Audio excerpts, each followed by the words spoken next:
2차 시 항공 운항 절차와 관련하여 말씀드릴 내용은 운항 계획의 수립, 운항 브리핑 및 항공기 내외부 점검, 엔진 시동부터 이륙 및 상승, 순항, 그리고 강화 및 접근, 착륙 및 주기 등이 되겠습니다. 항공기 유형 및 목적에 따라 운항의 형태도 다양하기 때문에 시간 관계상 모든 경우를 다룰 수는 없지만 본 강좌에서는 민간 항공사의 경우를 상정하여 항공기 운항 절차를 살펴보도록 하겠습니다. 한 번의 항공기 운항을 위해서는 운항 안전을 보장하기 위하여 운항 시작 전에 세밀하고 객관적인 운항 계획 수립이 필요합니다. 운항 계획을 수립할 때 검토해야 할 주요 사항으로는 기상정보, 노탐이라고 하는 항공 고시보, 비행 계획서, 항공 지도, 탑재 일량, 항공기 무게 및 균형 등이 있습니다. 운항 계획은 이처럼 많은 내용을 토대로 하기 때문에 대부분의 항공사에서는 운항 관리사가 운항 계획을 수립하고 조종사는 실제 비행을 나가기 전에 운항 브리핑을 통해 계획을 확인하고 점검하는 방식으로 진행합니다. 운항 계획을 수립하기 위하여 사용하는 기상 정보를 메타, 즉 Meteorological Aerodrome Report라고 합니다. 메타는 아이캐오가 지정한 기상 보고 방식인데요. 정식 관측 보고, 원문으로는 Aviation Routine Weather Report라고 합니다. 메타는 보통 1시간 또는 일부 지역에서는 30분 간격으로 공항 반경 10km 이내에 기상 정보를 제공합니다. 이 정보에는 관측 지역, 시각, 풍향 풍속 등 바람, 시정, 울량 운고 등 구름, 기온, 기압 등의 자료가 수록됩니다. 보시는 화면에 메타 사례를 살펴보면 본 자료는 시드니 킹스포드 스미스 인터내셔널 공항의 메타이고 국제 표준 시각으로 4일 23시 정보입니다.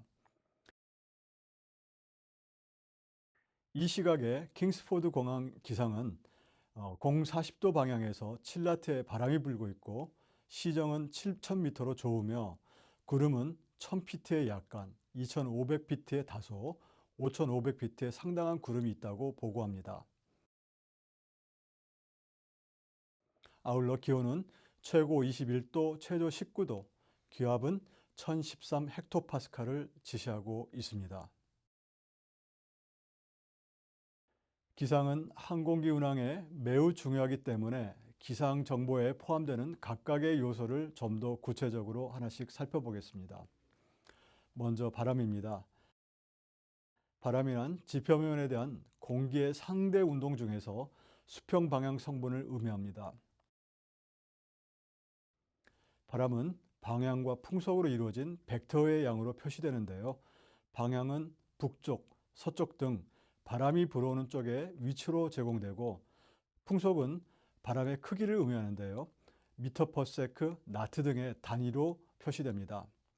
예를 들어 예시 메타에 기술된 007나트는 040도 방향에서 7나트의 바람이 불고 있다는 의미를 담고 있습니다.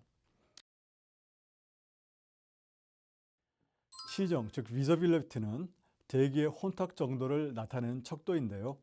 조종사가 공항을 육안으로 식별하거나 주변 장애물을 파악하는 데 영향을 줍니다. 시정은 낮과 밤으로 나누어 다르게 측정하는데요.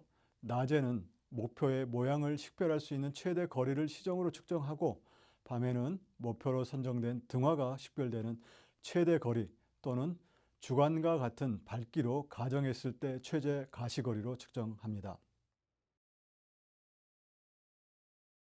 측정 단위는 미터를 사용하고 시정 5,000m까지는 100m 단위를 사용합니다. 아울러 5,000m 이상은 1,000m 단위를 사용하기도 합니다. 구름은 공기 속의 수증기가 응결하거나 승화해서 물방울이나 결정 상태로 대기 중에 떠 있는 것을 의미합니다. 구름의 양과 높이에 따라 시계 비행 가능 여부를 판단하고 강수, 강설 등을 예측할 수 있습니다. 운항 분야에서는 구름의 높이를 지칭하는 운고, 원문으로는 ceiling이라는 용어를 사용합니다. ceiling은 전체 하늘이 구름으로 8분의 5 이상 가려진 차폐 부분이 시작되는 고도를 의미합니다. 따라서 ceiling에는 그 구름의 상단 고도가 얼마인지는 고려되지 않습니다. 지상에서 볼 때 하늘을 8등분하여 구름의 차폐 비율에 따라 차폐 비율이 8분의 1부터 8분의 2일 때는 few, 그리고 8분의 3부터 8분의 4일 때는 scatter, 8분의 5부터 8분의 7일 때는 broken, 그리고 모두 덮였을 때는 overcast라고 부릅니다. 기압은 말 그대로 대기의 압력을 의미합니다. 즉, 지구 중력 때문에 생기는 공기의 무게인데 평균 해수면에서의 대기압을 1기압이라고 하며 이를 표준 대기압이라고 합니다. 표준 대기압은 760mmHg로 표시되는데 이는 수온이 들어있는 용기에 유리관을 거꾸로 세웠을 때 수온을 76cm 상승시킬 수 있는 공기의 압력입니다. 표준 대기압은 다른 단위로 14.7 psi 또는 29.92인치Hg 또는 1013 밀리바 또는 헥토파스칼 등으로 표시됩니다. 기압은 항공기 성능에 영향을 미치고 고도계 지시체의 변화를 발생시키기도 합니다. 고도가 높아지면 기압은 낮아지는데 18,000피트에서의 기압은 표준 대기압의 2분의 1 수준입니다. 또한 동일 지역이라고 하더라도 시시각각 기압 변화가 발생하므로 항공기 운항 시에는 자주 최신 기압 정보를 파악해야 합니다. 다음은 운항 계획 수립 시 확인해야 할 중요한 사항인 항공고시보, 즉 노탐에 관한 내용입니다. 항공고시보 노탐은 Notice to Airman의 약자인데요. 긴급을 요하고 비행에 영향을 미치는 사항 또는 다른 간행물에 표시하지 못한 사항을 조종사에게 제공하여 위험을 관리할 수 있도록 도와주는 비행 정보 자료입니다. 그럼 노탐이 어떤 정보를 제공하는지 예시 사례를 살펴보겠습니다. 본 화면에 시연된 노탐은 멜버른 인터내셔널 공항에 관한 사항입니다. 붉은색 박자를 보시면 멜버른 공항의 런웨이 27 쪽에 있는 하이 인텐시티 어프로치 라이팅이 작동하지 않고 작업자들과 장비가 런웨이 27 접근 경로상에 있으니 주의하라는 내용이 적시되어 있습니다. 다음은 비행 계획서에 관한 내용입니다. 항공기의 안전한 운항을 위해서는 관제기구의 긴밀한 협조가 필요합니다. 따라서 비행 관련 정보를 교환하기 위해 비행 전에 비행 계획서, 즉 플라이트 플랜을 작성하여 해당 관제기구에 제출해야 합니다. 민간 항공사의 경우 운항관리사가 비행 계획서를 작성하여 관제기구에 제출하고 조종사는 운항 브리핑 시 이를 확인하게 됩니다. 비행 계획서에는 항공기 등록부, 출발 공항, 목적지 공항, 경로, 연료, 총 비행 시간 등이 포함됩니다. 탑재 연료량 또한 비행 계획 수립 시 확인해야 할 중요한 사항입니다. 안전하고 효율적 비행을 보장하기 위해서는 항공기에 탑재해야 할 연료량을 확인해야 합니다. 상식적으로 항공기에 연료를 많이 탑재할수록 좋은 것 아니냐라고 생각할 수 있는데요. 그게 그렇게 단순하지가 않습니다. 물론 우선적으로 안전한 운항에 소요되는 연료를 탑재해야 합니다. 하지만 여기에 항공기 운항의 효율성과 경제성 등도 고려하여 최적의 연료량을 계산하고 탑재해야 됩니다. 법령에는 계기비행과 시계비행 시 탑재해야 할 최소 연료량을 규정하고 있는데요. 예를 들어 아래 표와 같이 터빈 발동기 항공기가 계기비행으로 비행 시 대체 공항이 필요한 경우에 의무적으로 탑재해야 할 연료량은 목적지 공항까지 비행에 필요한 연료, 비행 시간의 10% 추가 연료, 대체 공항까지의 연료, 그리고 30분 공중 대기에 필요한 예비 연료 등을 반영해야 합니다. 비행계획 수립 시에는 항공기 무게 및 균형, 즉 웨이트 앤 밸런스도 확인해야 합니다. 항공기의 무게, 중량은 크게 보았을 때 항공기 기본 무게인 Basic Empty Weight, 페일로드라고 하는 승객과 화물의 무게, 그리고 연료 무게로 구성됩니다. 이 중에 항공기 Basic Empty Weight는 고정이기 때문에 항공기가 이륙할 수 있는 최대 중량에는 페일로드와 연료 무게가 영향을 미치게 됩니다. 장거리를 비행할 경우에는 많은 연료를 탑재해야 하기 때문에 페일로드를 줄여야 할 것이고, 승객이나 화물이 많을 경우 탑재 연료량을 줄이되 중간 기착지에서 연료를 재급유하는 방안도 생각할 수 있습니다. 이러한 고려가 부족하여 최대 이륙 중량을 초과할 경우 항공기 성능 감소 및 항공기의 구조적 손상이 발생할 수 있습니다. 또한 Center of Gravity라고 불리는 항공기 균형도 고려해야 합니다. Center of Gravity, 줄여서 CG는 항공기 성능에 따라 정해진 무게중심 범위이며, CG가 한계치 내에 있어야 안전하게 비행할 수 있으므로 CG가 유지될 수 있는 위치에 화물이나 승객을 탑재 또는 탑승시켜야 합니다.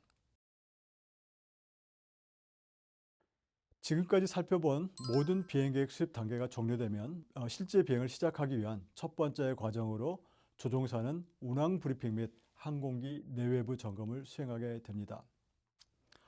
비행을 시작하기 전 운항 관리사와 기장, 부기장 등 조종사는 회사 또는 지정된 장소에서 운항 브리핑을 수행합니다. 이때 운항 관리사는 비행계획 수립 시 작성하고 파악하였던 비행계획서, 기상, 노탐, 연료, 웨이트 앤 밸런스 등을 조종사에게 브리핑하고, 조종사는 전반적 내용을 상세히 점검하고 확인하게 됩니다. 운항 브리핑을 마치게 되면 조종사들은 셔틀을 이용하여 실제 항공기가 있는 공항으로 이동합니다. 항공기에 도착하면 조종사는 항공기 정비사와 함께 체크리스트에 의거하여 항공기 내부 및 외부를 하나하나 점검하며 이상이 없는지를 확인하게 됩니다. 이후 항공기 운영 상태, 연료 보급 현황, 결함 및 정비 작업 현황 등이 상세히 기록되어 있는 탑재형 항공 일지를 확인하고 기장이 확인 서명을 합니다. 항공기 내부 점검을 모두 마친 조종사들은 비행 계획을 다시 한번 확인하고 비행 경로 정보를 항공기 FMS라고 하는 비행 컴퓨터에 입력합니다. 이후 승객 탑승이 완료되었다는 객실 승무원의 보고를 받고 항공기 출입문이 락된 것이 확인되면 조종사는 관제탑에 항공기 출발 및 엔진 시동 허가를 요청하게 됩니다. 또한 조종사는 지상정비사와 인터폰 교신을 통하여 항공기를 터미널 건물로부터 넓은 장소로 밀어내는 푸시백을 요청하게 되고, 지상 요원들이 터그카라는 특별한 차량을 이용하여 항공기가 터미널로부터 밀어지게끔 뒤로 작동시킵니다. 푸시백이 완료되면 조종사는 순서에 따라 항공기 엔진에 시동하게 됩니다. 엔진 시동이 완료되면 조종사는 시동 후 점검표, 즉 After Starting Engine 체크리스트에 의거하여 모든 장비, 계기, 통신 장비 등이 정상적으로 작동하는지를 확인하고 이상이 없을 시 지상 관제소로부터 지상 활주 인가를 득하여 이륙 활주로로 이동하게 됩니다. 이때 조종사는 관제사가 지시한 대로 복잡한 지상 활주 경로를 잘 파악하여 인가된 경로로 이동하는 것에 집중해야 하고, 지상의 다른 항공기와 접촉 사고가 발생하지 않도록 좌우 경계에도 많은 신경을 써야 합니다. 아울러 지상 활주 전 또는 지상 활주 중에는 비행 계획 인가, 즉 ATC 클리어런스를 관제탑으로부터 수령하고 비행 계획 수립 시 계획했던 대로 비행 경로가 인가되었는지를 재확인하게 됩니다. 이륙 활주로 앞까지 이동한 조종사는 관제탑에 이륙 인가를 요청하게 됩니다. 관제탑으로부터 이륙 인가를 득하게 되면 조종사는 활주로에 진입하여 이륙 활주로의 센터라인에 정대 후 이륙 출력까지 스로틀을 밀어넣어 파워를 증가시키고 항공기의 롤을 시작합니다. 이후 조종사는 활주로 상에서 항공기 방향을 컨트롤하고 속도가 높아짐에 따라 단계별로 점검해야 할 V1, VR, V2 등의 속도로 증속되고 있는지를 확인합니다. 여기에서 V1은 이륙 결심 속도로서 이 속도 이전에 항공기에 이상이 발생하면 어보트라고 불리우는 이륙 포기 조작을 해야 하고, 이 속도를 지난 다음에는 무조건 컨티뉴 테이크업하여 다시 착륙하는 절차를 수행해야 합니다. 만약 V1까지 항공기에 이상이 없다면 부양 속도인 VR에 이르게 되고, 이때 조종사는 조종관을 서서히 당겨서 항공기를 이륙 자세로 만듭니다. 이륙 자세를 만들면 조만간 항공기는 공중에 부양되는데요. 부양 후 조종사는 이륙 후 안전속도인 V2로 증속이 되는지를 다시 확인합니다. 여기서 V2는 활주로 표면으로부터 약 50피트 상공에서 갖추어야 할 속도를 의미하고, 이 속도가 나왔다면 지속적으로 상승할 수 있는 에너지를 항공기가 얻었다고 판단하게 됩니다.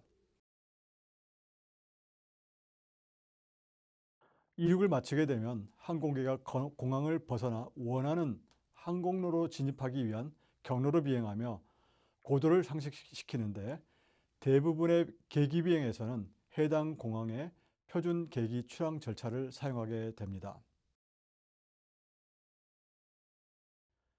이륙 상승을 마치고 항공기가 목적지 공항으로 가는 항로에 안착하게 되면 이때부터 순항, 즉 크루즈 과정에 들어가게 되고, 대부분의 항공기 운항 시 가장 많은 시간이 이 단계에 해당합니다. 순항 단계에서 조종사는 필요하다면 오토파일럿, 즉 자동 조종 장치를 사용하기도 합니다. 오토파일럿을 사용하더라도 조종사는 항로, 비행 고도 유지 등을 관제기구와 협조하면서 관제기구와 라디오 컨택 및 라디오 모니터링 등을 요구하기도 합니다. 국제 비행을 하게 될 경우 우리나라 인천 FIR 밖으로 나가게 되면 타국 FIR 관할 관제기구에 핸드오버되어 해당 관제기구의 지시를 받습니다. 또한 승객의 안전과 편의를 위하여 승객들에게 기내방생인 PA를 하기도 하며,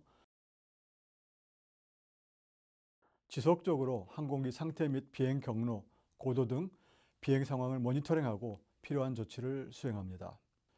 순항 단계를 지나 항공기가 목적지 공항 인근에 다다르면 고도를 낮추며 공항으로의 접근을 시도하게 됩니다. 계기 비행 시에는 아래 그림에 보시는 것과 같이 표준 공항 입항 경로 및 계기 접근 절차를 준수하여 접근하게 됩니다. 이때 관제기구의 지시 또한 반드시 준수해야 합니다. 접근 후반부에는 착륙하기 위한 플랩 다운, 랜딩 기어 다운 등 항공기 컨피규레이션을 조정하게 됩니다. 공항으로 접근하던 조종사가 활주로를 유관 식별하면 관제탑에 착륙 허가를 요구하게 되고, 착륙 인가를 획득한 조종사는 본격적으로 착륙 조작에 들어가게 됩니다. 여기에서 생각해 보아야 될 것은 어디까지가 접근 단계이고 어디부터가 착륙 단계인가 하는 것입니다. 일반적으로 접근과 착륙을 나누는 기준은 조종사가 활주로를 유관 식별하는 지점을 기준으로 구분하게 됩니다. 착륙 단계에 들어온 조종사는 활주로 유관 확인을 지속하며 활주로 중심석에 접지할 수 있도록 항공기를 조작하는데요. 이때 중요한 요소는 항공기의 비행 경로, 축선, 고도, 강하율, 접근 속도 등입니다. 항공기가 안전하게 착륙하여 활주로를 벗어나면 지상 관제소로부터 지정받은 주기장으로 이동 후 지정된 스팟에 항공기를 주기하게 됩니다. 이후 엔진을 정지시키고 모든 승객이 하기하면 운항 관련 로그를 정리하는 것으로 한편의 운항 임무를 종결하게 됩니다.